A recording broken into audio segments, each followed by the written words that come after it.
This story was crafted by our talented Revenge Tempest viewer Rachel P. If you trust in your writing skills and imagination, leave a comment below. We'd love to connect with you and explore your creative potential. My name is Maya. When I came home after 17 years of service, my parents barely looked up from their plates. No one asked how long I was staying. No one asked how long I'd been gone. They had a seat for me, just not in the family photo. So I left early. 3 weeks later, I stood in a different room. This one had lights, an audience. And when my name was called, no one dared to look away. My name is Maya Ellis, a 38-year-old former sergeant from Tulsa, Oklahoma, now standing at the edge of a life I'd rebuilt in silence after being cast out by my family. Growing up, I was the disappointment. A restless teenager with no clear path, my dreams dismissed as idle chatter. My parents, Harold and Linda Ellis, a stern accountant and a schoolteacher, had labeled me a failure, their expectations shattered when I dropped out of community college. "You'll never amount to anything," my father had said, his voice cold as they kicked me out at 19. My older brother, Ethan, the golden child with a law degree, reinforced their narrative, calling me lost during family dinners. So I left quietly, joining the army without a word, determined to prove myself where they couldn't see. My military career unfolded in the shadows of forgotten bases. 20 years of service across deserts and mountains, earning commendations I never shared.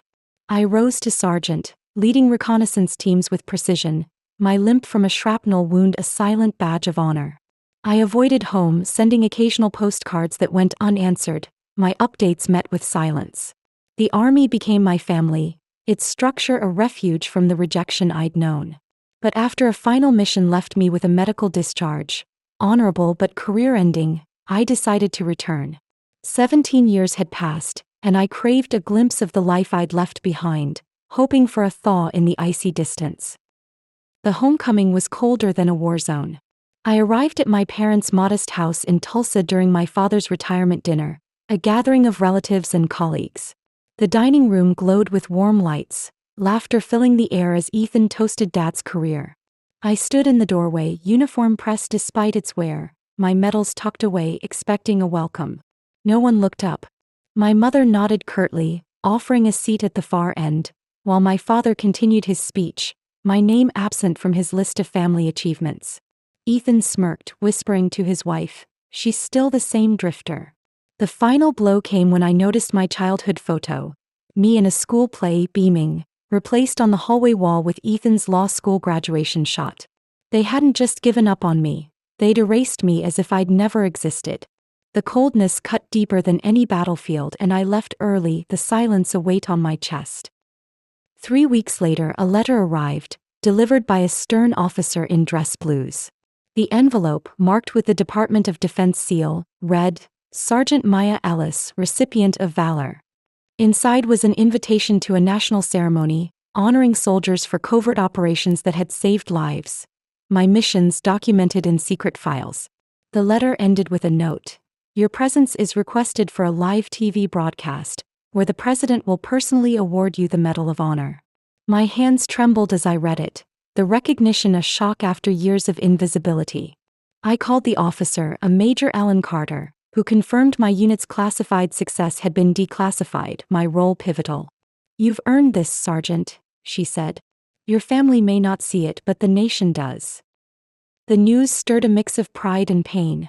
I'd built a life of honor without applause, without updates to those who'd discarded me, and now the world would see what my parents refused to acknowledge. I prepared for the ceremony, my uniform cleaned, my limp a quiet testament to my service. The contrast between the family dinner's coldness and the impending national stage fueled my resolve. This wasn't about revenge, it was about visibility, about earning what they deemed impossible. As I packed, I found an old letter from my mother, unopened from years ago, its words blurred by time. "We expected more, Maya." The irony stung, but it also hardened my determination. The room I'd left early was about to be replaced by one where my name would echo, and I'd own it without saying a word. That night, I stood before a mirror, adjusting my medals. The silence of the guest house I'd rented a stark contrast to the noise of my past. The ceremony loomed, a chance to reclaim my worth, not for ego but for the recognition long denied. My parents' dismissal had shaped me, but it wouldn't define me. The live TV stage awaited, and with it, a moment where the world, and perhaps finally my family, would see the sergeant they'd erased. The rain outside softened, a hint of the warmth I'd find in that spotlight as I prepared to step into a new chapter, one where my silence would speak louder than their words. The soft patter of rain against the guest house window framed my reflection as I sat at the rickety table. The invitation from Major Ellen Carter spread before me alongside the attic's hidden trove. Maya Ellis, once a discarded daughter from Tulsa, had spent 20 years forging a silent legacy in the Army, only to return to a family colder than the war zones I'd endured. The Medal of Honor ceremony, set to air live on TV, promised a reckoning. A moment where my name would rise above the erasure my parents, Harold and Linda Ellis, had imposed. The letter's weight, coupled with the classified mission details and the newly discovered Kessler Legacy Fund documents, hinted at a journey beyond personal vindication, a fight for the recognition they'd denied. My old Army friend, Sergeant Rachel Kim, was my ally, her logistical expertise a beacon in this uncharted terrain, her presence a reminder of the camaraderie I'd missed. Rachel arrived that afternoon, her duffel bag thudding against the worn floorboards as she unpacked a laptop, files, and a thermos of coffee. She reviewed the invitation first, her eyes narrowing with each line. "This isn't just a medal, Maya," she said, her voice steady with the cadence of a seasoned soldier. "Your unit's covert ops saved a battalion. Intel you gathered under fire turned the tide in that border skirmish. The duty kept it quiet to protect the mission, but now they're shouting it from the rooftops. Your parents missed the whole damn war you won." My chest tightened as the scope sank in, my reconnaissance missions through dust-choked valleys, the shrapnel wound that still ached in damp weather, all buried in silence, now unearthed for a national stage. Rachel pointed to a footnote about the Kessler Legacy Fund, tied to my mother's military service as a logistics officer. "They might have erased you from their lives, but this fund suggests she left something for you. A pension, land, maybe more. They could have hidden it to keep you out." The thought of my mother's involvement, overshadowed by their rejection, fueled a quiet fire within me. This was about reclaiming my identity, not just a medal or a trust, but the honor they'd refused to see. We devised a plan to uncover the full truth, starting with my family's records and the trust's history. That night, I returned to my parents' house under the guise of retrieving a forgotten box from my old room, Rachel monitoring from a parked car down the street with a secure radio link. The dining room was eerily quiet, the retirement dinner photos still pinned to the fridge, Ethan's face beaming from his law school graduation, mine conspicuously absent. In the attic, cluttered with dusty trunks and forgotten memories, I found a locked chest tucked behind a stack of old blankets, its brass lock gleaming faintly. Using my birth year as the combination, a date I doubted they'd changed, I opened it, revealing a cache of military letters addressed to me, unopened and yellowed, and a trust document naming me beneficiary of the Kessler Legacy Fund. The fund included a pension, a plot of land near Fort Sill, and a modest investment portfolio worth millions, willed by my mother before her death from cancer 6 years prior. A handwritten note fell out. "Maya, your strength is my pride. They won't see it, but I do. This is yours." Tears stung my eyes. Her faith, a loss now rediscovered, steeled my purpose and deepened the wound of her silence during my service. Footsteps creaked on the stairs, and I ducked behind a trunk as my father entered, his voice a low growl to my mother over the phone. "She's back sniffing around," he said. "If she finds the trust, we're done. Ethan's firm can't cover it up forever. Leak her injury details. Make her look unstable, unfit for anything." My mother's voice, softer but resigned, replied, "She was always trouble. Let Ethan handle it." The words cut deep, confirming their collusion, and I slipped out through the attic window, the documents clutched in my bag, my resolve hardening into steel. The next day, I met Major Carter at a secure DoD office, presenting the evidence. Her eyes widened as she scanned the trust document and the unopened letters. "This trust is valid," she said, her tone clipped. "Your parents suppressed it, likely with Ethan's legal help. We'll launch an investigation, but expect a fierce fight. They'll use your injury, your discharge, anything to discredit you." She advised a media blackout to shield my case, a strategy that felt like a muzzle but was crucial to protect my impending honor. The backlash came with brutal speed. Local news ran stories. Disgraced soldier seeks fame with fabricated claims. With fabricated tales of my limp, my PTSD episodes, my medical discharge, all sourced from an anonymous family member Ethan likely orchestrated. My phone buzzed relentlessly with hate messages, my past laid bare for public scorn, the sting amplified by the familiarity of the attacks. Rachel countered with a legal cease and desist letter to the outlets, but the emotional toll was crushing, a mirror to the rejection I'd faced at home. I found solace with Mia Chin, a veteran therapist and friend from my early days in the Army, who met me at a quiet park. "This is their fear talking," she said, her voice calm amid the rustling leaves. "Your honor threatens their narrative. You're stronger than they know." Her support, a form of solidarity, bolstered my courage, reminding me of the unit bonds I'd cherished. We contacted former unit mates, Sergeant Torres, Corporal Nguyen, via a secure call, who shared stories of my leadership under fire, their voices a chorus of validation that bolstered my credibility for the ceremony. The tension peaked when Ethan confronted me at a cafe near the guest house, his lawyer's glare sharp and his suit impeccable. "Sign this waiver or we'll ruin your reputation. Your injury, your breakdowns, all on display," he demanded, shoving a document across the table. I refused, my fingers tightening around my mother's letter, its edges worn from handling. "This is mine," I said, my voice steady despite the tremor in my hands. He snatched the paper back and stormed off, but not before a burner phone slipped from his pocket, clattering to the floor. I retrieved it, a tangible link to their scheme. Rachel traced its number to a legal fixer employed by Ethan's firm, a man with a history of burying inconvenient truths, suggesting a network of corruption protecting my family's claim. With Mia's encouragement, I organized a clandestine rally for unit support via a video call, their recorded testimonies, stories of my courage, my sacrifice, strengthening my resolve. The fight for recognition was deeply personal, a journey of reclaiming who I was beneath their lies, a sergeant forged in silence now ready to step into the light. That night, I sat by the window, the city lights blurred by rain, and wrote in my journal, the act a release of pent-up emotion. The guest house, a temporary haven with peeling wallpaper and creaking floors, now felt like a staging ground for the battle ahead. Rachel's plan included a formal claim to the trust alongside the ceremony preparations, but the threat of my family's allies, Ethan, the fixer, possibly my parents, loomed large, a shadow over my impending triumph. I wore my mother's locket, a small silver piece engraved with her initials, a talisman of my past that carried her unspoken pride as I prepared to face the world. The betrayal had stripped me bare, exposing vulnerabilities I'd buried, but it also forged a new identity: soldier, heir, honoree. The next step was clear: claim my due at the ceremony and let the nation see what my family refused to acknowledge, step by step, building a future rooted in justice and earned respect. The rain outside softened, a whisper of the warmth and recognition awaiting me on that live TV stage.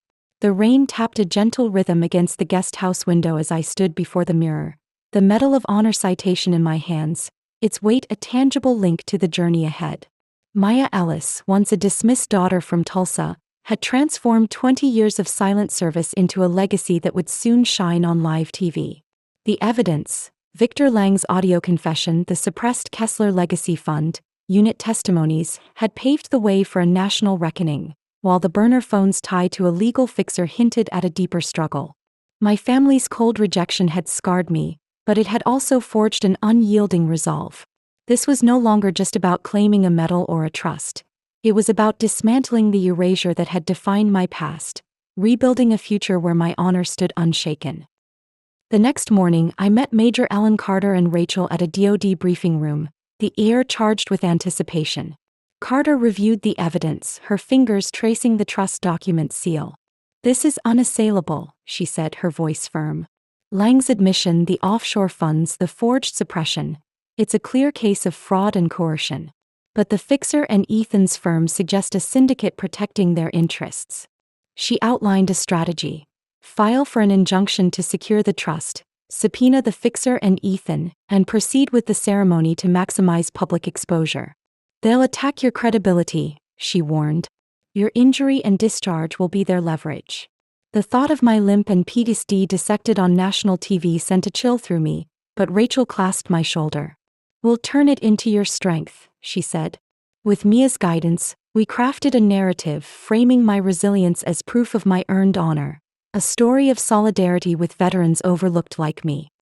The injunction filing ignited a storm.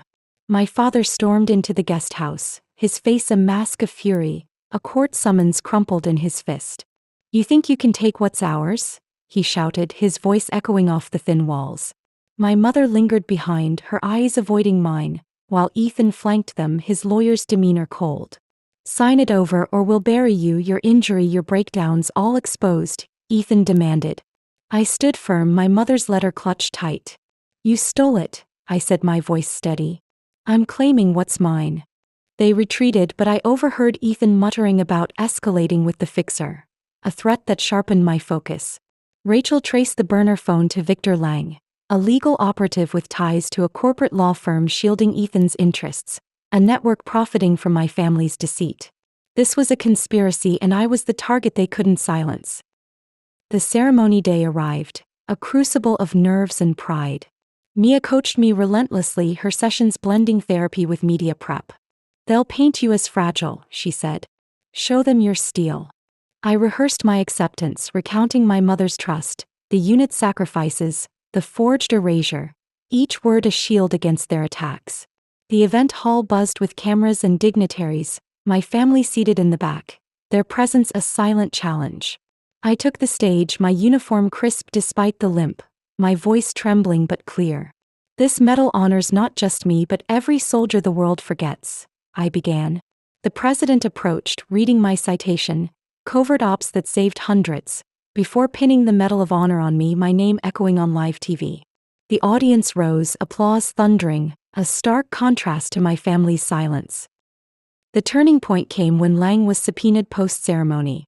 Under oath, he admitted forging documents for Ethan, his firm's ties to the law syndicate spilling out, bribes, threats, a slush fund. The media frenzy peaked as emails and financial records emerged, linking my brother to the cover-up. My parents' faces paled, Ethan's confidence shattered. The injunction ruling followed, securing the trust, land, funds, a veteran's legacy, mine, with my family facing charges of fraud and obstruction. Their network crumbled, justice served, their power broken. Though the victory carried a bittersweet edge, my family's rejection lingered. With the legal battle won, I turned to rebuilding. The guest house gave way to a vision, using the trust to fund Ellis Haven, a veteran support center in Tulsa. The land near Fort Sill became its base, its halls hosting rehab and job programs. Mia led counseling, Rachel managed operations, and I oversaw it, my identity as honoree and advocate solidifying. The opening day drew a crowd, veterans, families, a CNN crew, celebrating resilience. I spoke. This is for those erased, for Margaret, for a future built on honor. Applause washed over me, a tide of recognition healing old wounds. Alone that night, I explored the center's storage, finding my mother's service medals and a letter. Inside was a photo of her saluting me at basic training, a note, Maya, you're my legacy. They'll see it one day. The loss of her presence was replaced by rediscovery, tears falling as I traced her words. I displayed it as a tribute. My father wrote from their legal hearing, a shaky apology. We were wrong. Can we talk? The compassion surprised me, and though the past couldn't be undone, I sent a reply offering a meeting, reconciliation, a fragile hope. The center thrived, uniting communities, veterans with trainees, families with counselors. The syndicate faded, Lang's testimony dismantling their operations. I hired security wary of threats, but peace grew. One afternoon, sorting donations, I found my old sergeant's stripes, proof of the rank my family mocked. It hung in the center, a symbol of transformation. The rain softened outside, a sign of calm as I planned Ellis Shield, a fund for veteran rights. My journey from outcast to honoree forged a new identity, and with my allies I turned their scorn into triumph, step by step, building a life of purpose and justice. This story was brought to life by our amazing community. If you enjoyed it, please subscribe to Revenge Tempest, and drop a comment letting us know where you're watching from. We'd love to hear from you.